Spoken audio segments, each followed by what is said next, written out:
The sound of paper tearing was louder than a gunshot in the sterile silence of the bank office. It ripped right through my heart. I watched the pieces of my application, the last shred of my hope, flutter down into the trash can beside the loan officer's polished desk. Mr. Henderson, a man half my age with a smug, tight little smile, leaned back in his leather chair. "I'm sorry, Mrs. Gable," he said, the words smooth and oily, "but a woman of your advanced years with no significant income is simply too great a risk. The bank can't help you." His gaze flickered over my worn coat, my hands trembling in my lap. He saw a frail old woman, a liability. He didn't see the 45 years of my life I had poured into that house, the mortgage I had helped my husband, Arthur, pay off penny by painful penny. He didn't see the ghost of my husband in every floorboard, or the laughter of my daughter, Sarah, echoing in the halls. All he saw was a bad investment. The humiliation was a physical thing, a hot, creeping flush that started in my chest and spread to the roots of my gray hair. I had begged. I had laid out my entire life on that application, detailing every hardship and every triumph, and he had torn it up like it was a napkin. I stood up, my knees shaking, my dignity in tatters on his plush carpet. I wouldn't give him the satisfaction of seeing me cry. Not here. I turned to leave, to walk out of that cold office and back to the home I was about to lose, when the door opened. A young man in a sharp, perfectly tailored suit stepped inside. He had Arthur's jawline and my eyes. My grandson, Leo. My heart gave a painful lurch of relief, quickly followed by a sickening wave of confusion. Mr. Henderson shot to his feet, his smugness evaporating into a puddle of panic. "Mr. Vance." "Sir, I wasn't expecting you." Leo's eyes, my eyes, swept the room, taking in the scene. Me standing there broken. The trash can with the pieces of my life inside it. Then he looked at Mr. Henderson, his expression like ice. "Henderson," he said, his voice dangerously quiet. "What did you just do to my grandmother? Comment on which city you're watching and subscribe to the channel because I guarantee there's more to this story than meets the eye." The world seemed to tilt on its axis. My grandson, Leo Vance, was Mr. Henderson's boss? My Leo, who I'd bounced on my knee, who I'd taught to bake my famous apple pie, was now the sir to this man who had just trampled all over my pride. Leo hadn't even looked at me, not directly. His focus was a laser beam pointed at the sweating loan officer. I felt like a ghost in the room, the subject of a conversation that was happening around me, but not with me. "Sir, I was just following protocol," Henderson stammered, fumbling with a pen on his desk. "The application didn't meet our criteria. High risk, low collateral." "The collateral," Leo said, his voice dropping another octave, "is the house my grandfather built with his own 2 hands. And the applicant is the woman who raised the boy who now signs your paycheck. Reevaluate your definition of risk, Henderson." He still hadn't looked at me. A cold knot of dread was forming in my stomach, pushing past the initial shock. Why hadn't he told me he worked here? At this very branch? He knew for weeks that I was fighting foreclosure, that I was desperately trying to get this loan. We'd spoken on the phone just 2 days ago. He'd listened to me cry, offered empty words of comfort like, "Hang in there, Grandma, and something will work out." Not once did he mention that he held a position of power in the very institution that was trying to take my home. The silence felt like a betrayal, a lie of omissions so vast it made my head spin. I couldn't stay there. I couldn't stand in that room and watch my grandson dismantle a man who, just moments before, had held my future in his hands. It was too much. Without a word, I turned and walked out, my footsteps echoing in the marble lobby. I didn't know if Leo called after me. A buzzing in my ears drowned out everything else. I pushed through the heavy glass doors and into the biting November air, gasping for breath like a drowning woman. The shame of it all was overwhelming, but underneath it, a new and terrible feeling was taking root: suspicion. My family, my own flesh and blood, was keeping secrets from me. And I was beginning to suspect that the foreclosure, the loan, and Leo's sudden appearance were all connected in a way that I was not meant to understand. My hands were still shaking when I got home and fumbled for the keys. The house greeted me with its familiar scent of old wood, lemon polish, and a faint, lingering trace of Arthur's pipe tobacco. It was a smell that meant safety, a lifetime of memories sealed within these 4 walls. Walking into the living room, my eyes landed on the mantelpiece, crowded with framed photographs. There was Arthur and me on our wedding day, young and impossibly hopeful. There was our daughter, Sarah, on her first day of school, a gap-toothed grin on her face. And there was Leo, a chubby toddler sitting on Arthur's shoulders, his face alight with joy. I had always believed our family was like this house, solid, built on a foundation of love and honesty. Now, cracks were showing everywhere. I sank onto the worn floral sofa, the one Arthur and I had picked out together 50 years ago, and dialed Sarah's number. She answered on the third ring, her voice clipped and busy. "Mom? Is everything okay? I'm in the middle of a meeting." "They turned me down, Sarah," I said, my voice barely a whisper. "The bank. They tore up my application." I waited for the outrage, the sympathy. Instead, there was a heavy sigh on the other end of the line. "Mom, we've been over this," she said, her tone laced with a weary impatience that cut me to the bone. "Maybe it's for the best.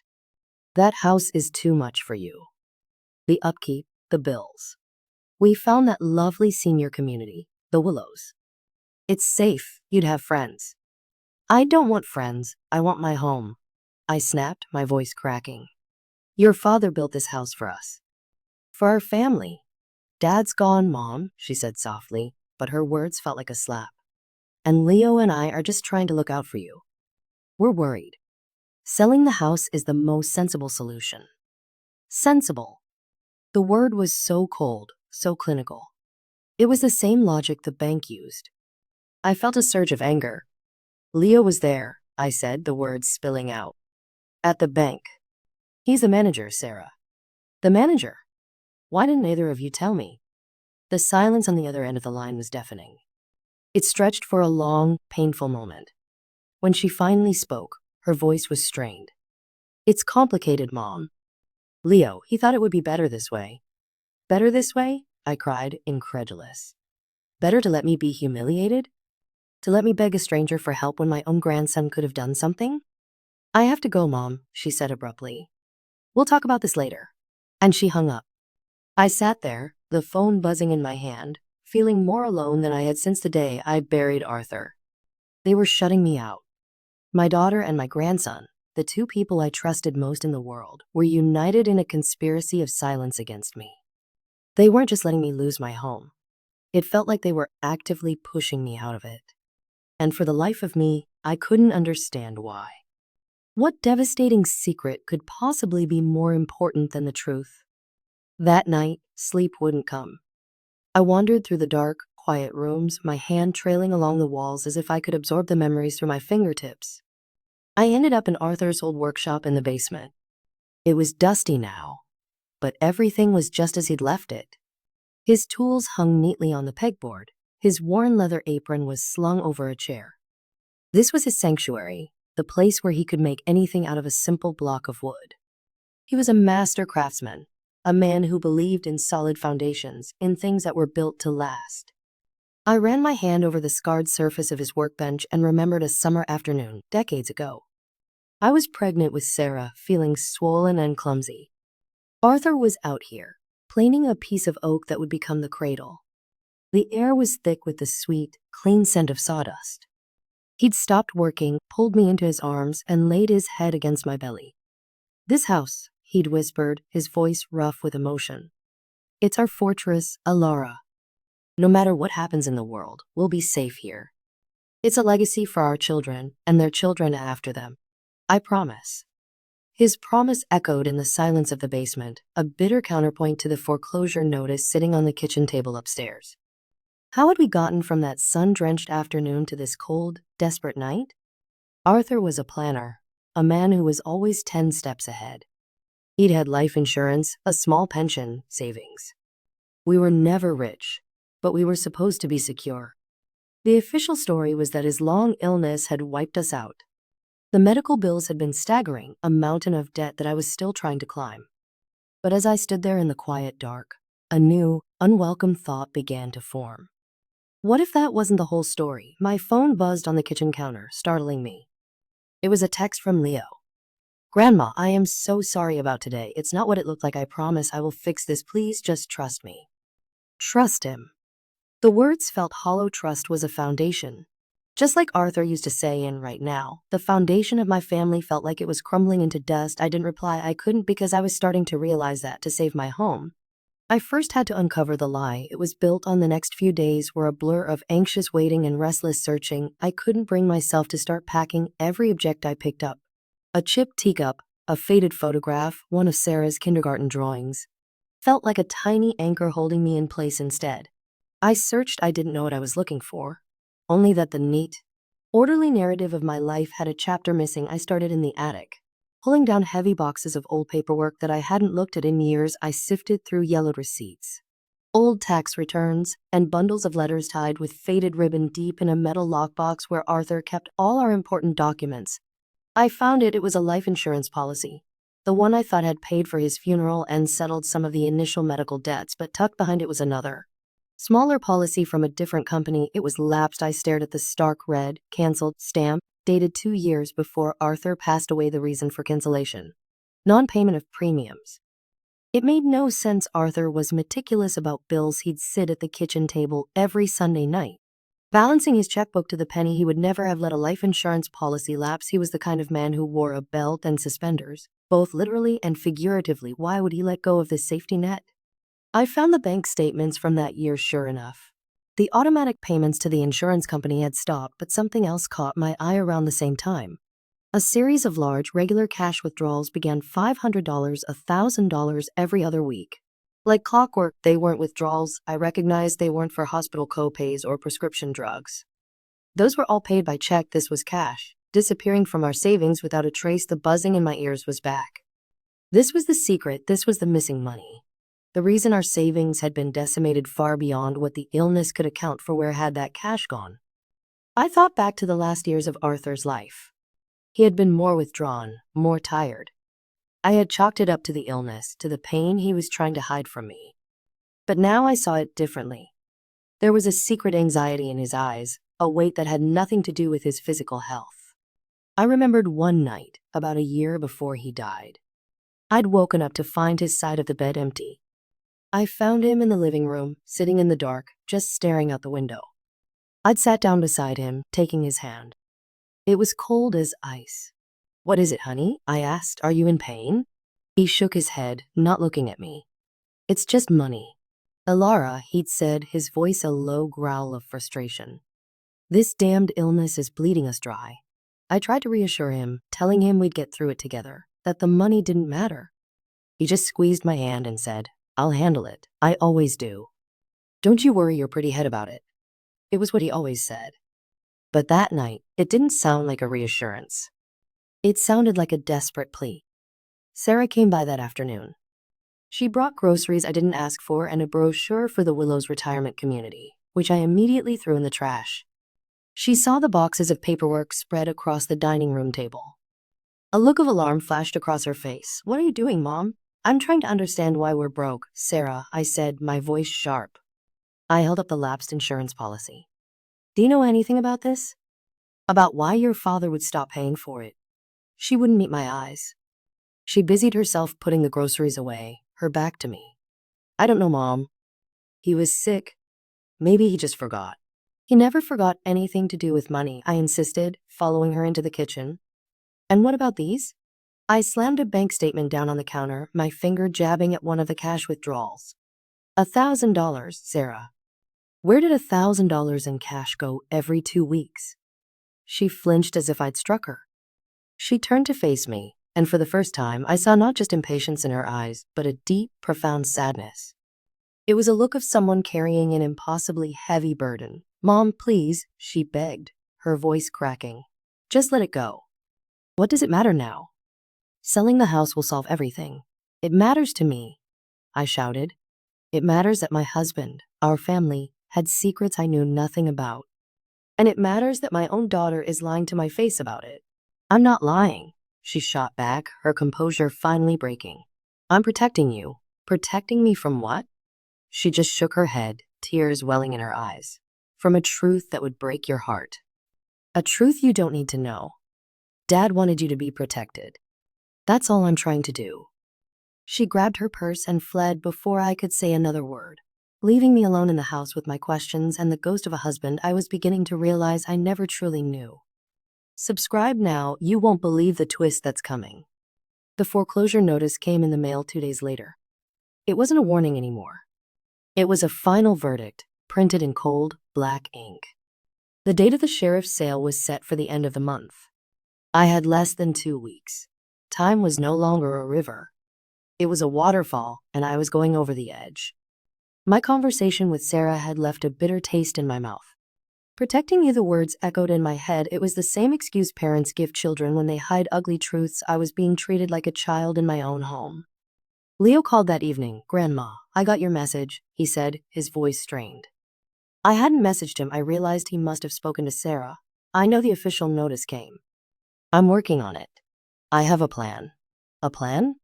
I said, my voice flat and devoid of emotion. "Is it another complicated plan that involves me being kept in the dark?" "Leo?" He sighed. It was a weary, old man sound coming from my vibrant grandson. "I know you're angry. You have every right to be, but I am asking you, begging you, to just give me a little more time. Don't do anything. Don't talk to anyone else at the bank. Let me handle it, like you handled it last time." The jab was low, and I knew it. "That wasn't my fault," he said quietly. "Henderson was an idiot on a power trip. He was fired an hour after you left, but my position here. It's new. I have to be careful how I use my influence, especially when it involves family. It looks bad."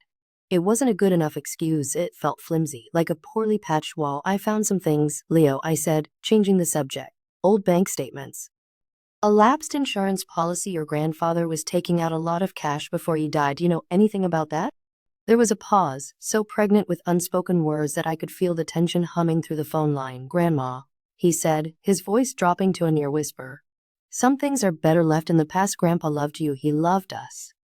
That's all that matters. The truth matters, Leo," I said, my voice hardening. "It matters more than anything." "Does it?" he asked, and the question was so full of pain it stopped me cold. "Does it really? Even if it destroys your best memories?" He didn't wait for an answer. "I'll call you in a few days, I promise. I'll have a solution." He hung up, leaving me with his haunting question. Was I so determined to find the truth that I was willing to sacrifice my own peace of mind? The memory of Arthur, my strong, reliable Arthur, was the bedrock of my life. Was I really prepared to take a sledgehammer to it? My search became more frantic. I was driven by a grim determination now. A memory surfaced, something I hadn't thought of in years. The day of Arthur's funeral. It was a gray, miserable day, the rain coming down in sheets. I was a wreck, held up by Sarah on one side and a young Leo on the other. Through my haze of grief, I remembered a man standing at the edge of the cemetery, under a large black umbrella. He didn't come to the service or the reception at the house. He just stood there, watching, his face impassive. He wore a dark, expensive-looking suit that seemed out of place in our small town. At the time, I'd vaguely registered him as one of Arthur's business contacts from his construction days. But now, the memory felt sinister. He hadn't looked like a mourner. He had looked like a collector. Like someone waiting for a debt to be paid. The idea was so preposterous, I almost dismissed it. Arthur? In debt to a man like that? It was impossible. He was a man who paid his bills the day they arrived. He hated owing anyone anything. And yet, the cash withdrawals, the secretiveness, the desperation I'd seen in his eyes that night in the living room. It was like finding a loose thread on a familiar sweater. I pulled, and the entire fabric of my past began to unravel.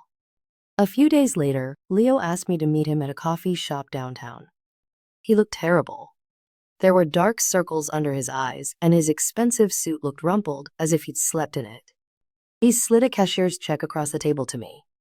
I looked down at the number. It was for $50,000. I gasped. It was enough to stop the foreclosure, at least for now. "Where did you get this?" I asked, my voice trembling. "It's from my savings," he said, avoiding my gaze. "My signing bonus from the bank." "It's a loan, Grandma. From me to you. No interest. Just take it. Go to the bank, a different branch, and pay off the arrears. This will make it all go away." His desperation was palpable. He was pushing the check toward me, his hands shaking slightly. He just wanted it to be over. But I couldn't take it. It felt like blood money, a payment to buy my silence. "It won't make it go away, Leo," I said, pushing the check back toward him. It won't make the questions go away. I need you to tell me the truth. Where did Grandpa's money go? Who is he paying? Leo's face crumpled. He looked like the little boy who'd once come to me crying after falling off his bike. I can't, he whispered, his eyes pleading with me. I promised, Mom. I promised I wouldn't tell you. Your mother is trying to protect me, and you're trying to protect her. And in the middle of it all, I'm losing my home and my mind. I said, my voice rising. Heads turned at the nearby tables. I am not a child. I am a grown woman who has buried a husband and raised a family. I deserve the respect of the truth, no matter how ugly it is. He finally looked at me, his eyes swimming with unshed tears. The truth is 100 times uglier than you can imagine, Grandma, he said, his voice thick with emotion. And it's a burden Grandpa never wanted you to carry. We're just trying to honor that. He stood up, leaving the check on the table. Please, just take the money. For me. He walked out of the coffee shop, leaving me with a choice. Take the easy way out and live with the lies, or refuse and risk losing everything in the pursuit of a truth that everyone was telling me would destroy me. I left the check on the table. The days leading up to the sheriff's sale were the longest of my life. I finally started to pack, the movements mechanical, my heart numb. Each box I filled was a small death. I packed away the good china we only used on holidays, the worn cookbooks with Arthur's handwritten notes in the margins, the photo albums that chronicled a life I no longer recognized. It was all a lie. The happy family, the secure home, it was a facade, and I was the only one who hadn't known. My anger had cooled into a profound, aching sadness. I wasn't just losing a house. I was losing the entire story of my life. The day before the sale, the doorbell rang. It was Sarah and Leo. They stood on the porch, their faces grim, silhouetted against the pale afternoon light. They looked like they were coming to a funeral. My funeral. I let them in without a word. They stepped into the living room, now an obstacle course of cardboard boxes and stacked furniture.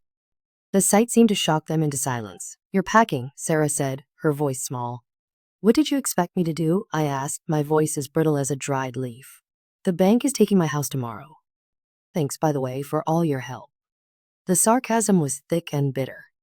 Grandma, I tried, Leo started, his voice cracking. The check. I don't want your money, Leo. I want to know why. My voice rose, fueled by weeks of frustration, fear, and grief. I turned on both of them, my whole body trembling with a rage that was righteous and pure. I want to know why my husband died and left me in this mess. I want to know why my daughter and my grandson have been lying to me for years. You wanted this, didn't you? Both of you. You wanted me out of this house, out of your way, packed off to some home so you wouldn't have to deal with me or this mess anymore. The accusation hung in the air, ugly and raw. Sarah flinched, a sob catching in her throat. But it was Leo who broke. The composure he'd been fighting so hard to maintain just shattered. No, Grandma. No, he cried, stepping forward, his hands outstretched. That's not it at all. We weren't trying to get rid of you. We were trying to protect you from him. He pointed a trembling finger at the large, smiling portrait of Arthur that hung over the fireplace. The gesture was so shocking, so sacrilegious, that it silenced me. Leo, don't, Sarah whispered, her face ashen. No, Mom. She deserves to know, he said, turning back to me, his eyes blazing with a fierce, protective love that I hadn't understood. She needs to know what we've been carrying. The truth you wanted so badly? Here it is. He took a deep, shuddering breath. Grandpa's illness didn't take all our money. His gambling did. The words didn't register at first. They were just sounds, nonsensical and foreign. Arthur? My careful, responsible Arthur? A gambler? It was impossible. You're lying, I whispered. I wish I were, Leo said, his voice breaking. He had a secret, Grandma. A bad one. He owed money, a lot of it, to some very bad people. Loan sharks. The cash withdrawals weren't for medicine. They were payments to them. The lapsed insurance policy? He cashed it out to make a payment. That strange man at the funeral? He wasn't a business contact. He was the enforcer, there to make sure the family knew the debt didn't die with Grandpa. I stumbled backward, my hand flying to my mouth. I sank into a nearby armchair, the room spinning around me. The fortress. Arthur's fortress had been built on a foundation of sand, on a dark, corrosive secret. Sarah knelt in front of me, her face streaked with tears that were finally allowed to fall. "He told me, Mom," she confessed, her voice a ragged whisper. "A few weeks before he died. He was so ashamed. He made me promise I would never tell you. He couldn't bear the thought of you remembering him as anything less than the man you thought he was. He wanted your memories of him to be perfect." The truth washed over me in a sickening, devastating wave. Sarah's coldness, her desperate attempts to get me to sell the house, it wasn't because she didn't care. It was because she was the only one who knew the full extent of the debt. She had been secretly paying it off for years, using her own money, draining her savings, trying to keep the sharks at bay while protecting me from the truth. Leo had gotten the job at that specific bank to try and find a way to access the loan files to see if he could untangle the predatory, illegal loan Arthur had taken out against the house. My humiliation at the bank was a horrible accident. Leo hadn't known about my appointment until he walked in that door. Firing Henderson was his first act as manager. The $50,000 check wasn't an easy solution. It was every last cent he had in the world. They weren't my betrayers. They were my protectors. They had been carrying the weight of my husband's shame, shielding me from it, bearing the burden in silence. And I, in my ignorance, had accused them of the worst kind of betrayal. The portrait of Arthur seemed to mock me from the wall, his smile a lie. My perfect husband, the man who built my world, had nearly destroyed it. And my children, the ones I thought were tearing it down, had been desperately trying to hold it together all along. The collapse was total. It wasn't just the loss of a house. It was the loss of a life, the loss of a memory, the loss of the man I had loved for 50 years. I buried my face in my hands and finally, I wept. In the quiet aftermath of the storm, we sat among the boxes, the truth laid bare between us. The anger was gone, scoured away by the painful revelation, leaving only a raw, shared grief. For the first time, we talked. Not as a mother and her secretive children, but as three people bound together by a love for a flawed man. I learned about the threatening phone calls Sarah had endured for years, the sacrifices she and her husband had made to keep paying a debt that wasn't theirs. I learned about Leo's single-minded focus on getting into a position of power in the financial world, not for ambition, but for the sole purpose of saving the family from a mess his grandfather had created. As I listened, my heartbreak for the husband I had lost was slowly replaced by an overwhelming wave of love and gratitude for the family I still had. They had honored Arthur's final wish, even at great personal cost, and even when it made them seem like villains in my eyes. They had tried to protect his memory, but more than that, they had tried to protect my heart. I looked at the portrait of Arthur, really looked at it. The handsome, smiling man was still there, but I saw him differently now. I saw the love, but I also saw the weakness, the fear, the shame he must have carried alone for so long. He wasn't a saint or a demon. He was just a man. A man who made a terrible mistake but loved his family enough to try and shield them from it, even from beyond the grave. And in that moment, I found it in my heart to forgive him. "We'll sell the house," I said, my voice clear and steady for the first time in weeks. Sarah and Leo looked at me, their eyes wide with surprise. "It's not a defeat," I continued, looking around the room. "This isn't the legacy. The wood, the nails, the property taxes. That's not what he left us." I reached out and took both of their hands. "This is us, the three of us, willing to fight for each other, to carry each other's burdens. That's the fortress he built, and it's a hell of a lot stronger than any house." Selling the house was a release. It was lifting a curse. The proceeds paid off the last of Arthur's terrible debt, with enough left over for me to find a new place. The last day, as the moving truck pulled away, the three of us stood on the curb and looked at the empty house one last time. It wasn't sad. It was a closing of a chapter, a painful one, but one that was necessary. We were leaving the secrets and the shame behind, sealed within those walls. My new apartment is smaller, but it's bright and filled with sunlight. Sarah lives just 10 minutes away, and Leo comes for dinner every Sunday. We are closer than we have ever been, our bond forged not in the easy fires of happy memories, but in the crucible of a difficult truth. We are building a new foundation, one based not on a perfect, mythical past, but on a messy, complicated, and honest love. And I know, with a certainty that settles deep in my bones, that this legacy, this unbreakable family, is the only one that is truly built to last. Comment which part of the story left you speechless.